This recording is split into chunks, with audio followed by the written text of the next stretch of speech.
It was a war that began on shaky ground in the aftermath of an America rattled by the 9/11 attacks. The message is that there are known knowns. There are things we know that we know. There are known unknowns. That is to say, there are things that we now know we don't know. But there are also unknown unknowns. There are things we do not know we don't know. And 20 years after invading Iraq, the U.S. is still dealing with its consequences and a debate over who is to blame for the fallout.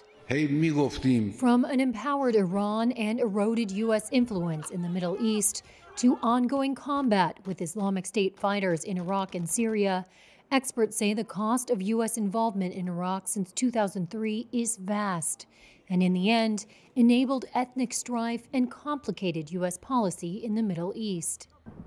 It was early 2003 when then U.S. President George W. Bush made the decision to oust Iraqi President Saddam Hussein by force, a move supported by Bush's Undersecretary of State John Bolton in the belief that Iraq was harboring weapons of mass destruction. We have very convincing evidence that Iraq maintains an extensive program for the production and weaponization of weapons of mass destruction and long-range ballistic missiles that have been forbidden to it since the time of the Gulf War ceasefire resolution 687 in 1991. No such weapons were ever found, and soon after the invasion and toppling of Saddam, the country exploded into violent chaos. But looking back, Bolton tells Reuters that despite Washington's mistakes, he believed removing Saddam justified the costs. I think it was worth it because the decision was not simply, does Saddam pose a WMD threat in 2003? That was a question. Another question was, would he pose a WMD threat 5 years later? To which I think the answer clearly was yes. In Bolton's telling, it was a decision made years later that was the most consequential: the 2011 withdrawal of U.S. troops by then-President Barack Obama. And then for Obama to pulled the rug out from underneath of him yet again. After years of unrest, the withdrawal left a vacuum soon filled by ISIS militants, seizing roughly a third of Iraq and Syria, and fanned fears among Gulf Arab states that they could not rely on the United States. Jim Steinberg was a Deputy Secretary of State under Obama. He says the administration had little choice but to pull out, given Iraqi resistance to keeping U.S. troops. It wasn't a meaningful option to really stay unless we were prepared to stay, without the support of the government, which is obviously inconceivable.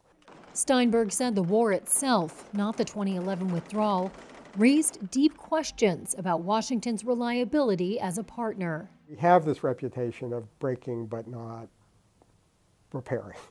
And that's very dangerous in terms of, because when you're in the region and you have to live with this problem, when we come in episodically and try to make things the way we want them to be, but then at the end of the day pull away, the question is whether people aren't worse off for both parts, which is both the intervention and then the pulling away, than if we had never intervened at all.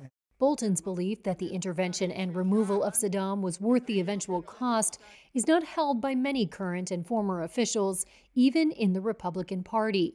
According to the Costs of War Project at Brown University, the U.S. price tag to date for the wars in Iraq and Syria is nearly $2 trillion, with more than 500,000 people killed as a direct result of the wars, including military, Iraqi and Syrian civilians, police, opposition fighters, and media. Obama in 2014 sent troops back to Iraq, where about 2,500 remain, and in 2015 he deployed to Syria, where about 900 troops are on the ground.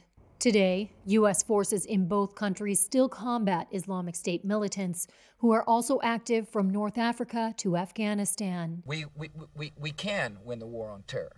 Years of conflict unforeseen in the early fervor to overthrow an Iraqi leader.